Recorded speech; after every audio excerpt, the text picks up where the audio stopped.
Guys, tara, samahan niyo ako. Isang araw na naman na mayroon tayong gagawin. Maggi-gym tayo. Chest naman ang titirahin natin ngayon sa ngayong araw na 'to. Hindi ko nga pala nakuha na ng video yung pag-stretching. Pero kailangan natin bago mag-umpisa ng pagbuhat, stretching muna. Guys, ito nga pala ang incline machine press.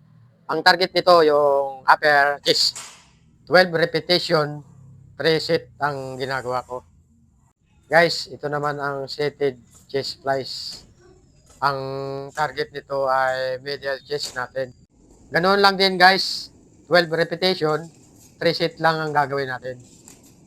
Ito naman guys, incline dumbbell press. Parang katulad din ito nung press machine. Ang nagkaiba lang guys, dumbbell naman ang gamit natin.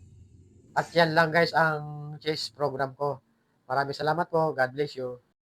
At huwag niyong kalimutan ng tamang pahinga.